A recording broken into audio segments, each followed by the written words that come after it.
CCTV में कैद हुई यह घटना बिहार की है। महज 20 मिनट में अपराधियों ने 25 करोड़ की लूट कर ली और ये जो क्लिप आपने देखा है वह उसी घटना की है। तो क्या है पूरी घटना, आइए विस्तार से समझते हैं।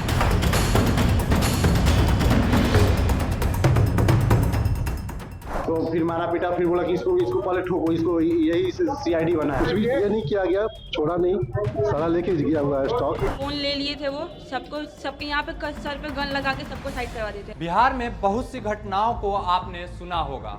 90 के दशक की तमाम घटनाएं जिसको सुनकर लोगों के रूह कांप जाती है। लालू यादव के साले साधु यादव का राजधानी पटना में कार शोरूम को लूटने से लेकर शहाबुद्दीन की बाहुबली तक। लेकिन सुशासन की सरकार के समय में 20 मिनट में 25 करोड़ की दिन दहाड़े लूट की घटना एक बार फिर लोगों को जंगल राज के उस दौर का भयावह मंजर याद दिलाने का काम किया है। नमस्कार, मेरा नाम है आरुणि ठाकुर और आप देख रहे हैं विस्तार डिजिटल। जंगल राज का नाम सुन के सभी के जुबान पे एक ही नाम आता है, बिहार। 90 के दौर में जब लालू यादव की सरकार थी तो लोग शाम होते ही घर से निकलना बंद कर देते थे। अगर कोई शाम होने के बाद घर नहीं आता तो मानो उसकी फिरौती का कॉल आएगा या फिर मौत की खबर। फिर एक दौर आता है जब बिहार में बहार आता है, यानी नीतीश कुमार की सरकार आती है। फिर गढ़ी जाती है बदलते बिहार की गाथा, सुशासन सरकार की कहानी। लेकिन उसी सुशासन की सरकार में आज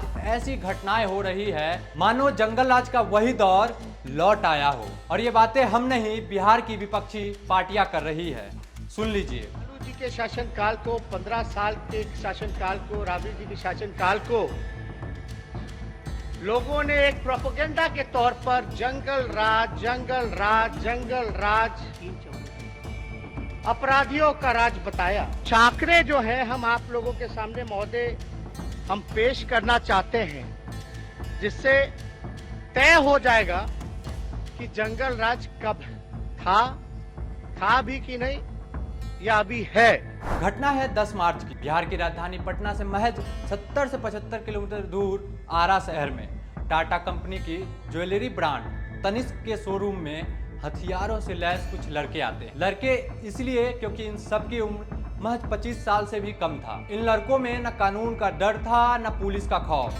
बिना मास्क और गमछा लगाए ग्राहकों से भरी दुकान में घुस जाते हैं। ग्राहक, गार्ड सहित मालिक को बंदूक की नोक पर बंधक बना लेते हैं और फिर अंजाम देते हैं उस घटना को जिससे लोगों के 90 की दशक का घाव ताजा हो जाता है। अपने सर जैसे ही गार्ड अंकल को गोली बंदूक के साथ बंदूक छीनते ही गार्ड की इन करते गए लोग, इन करते हुए सबको मतलब एक साइड कर दिया, सबके रिवॉल्वर भी आके सबको साइड कर दिया। हम काउंटर पे छिप गए, हम स्टॉक लगा रहे थे, काउंटर पे छिप गए। छिपने के बाद जैसे ही पीछे देखा कि मतलब सारा ज्वेलरी लगा छिपा हुआ है, वहां से हमको निकालते हुए बाहर आया और बंदूक गिरा के मारा उरा भी, पीटा उटा भी। सिर्फ 20 मिनट में सभी लड़के लूट ले जाते हैं 25 करोड़ की ज्वेलरी।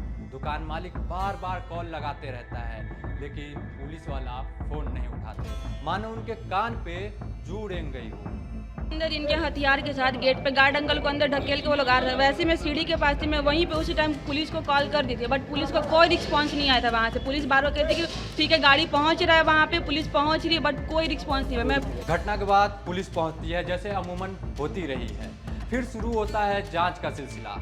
एसपी निर्देश देते हैं, फिर गठित होती है टीम, फिर शुरू होता है सर्च ऑपरेशन का सिलसिला। फिर उसी कड़ी में मिलते हैं कुछ संदिग्ध लड़के जिनका पीछा पुलिस करती है। पीछा करने के दौरान लड़के पुलिस पे फायरिंग कर देते हैं। अब जवाबी कार्रवाई में पुलिस वाले भी फायरिंग करते हैं और 2 लड़कों को पकड़ लेते हैं जिनके पास से बरामद होते हैं कुछ पिस्तौल, रिवॉल्वर और कारतूस और साथ में मिलता है लूटे हुए गहने।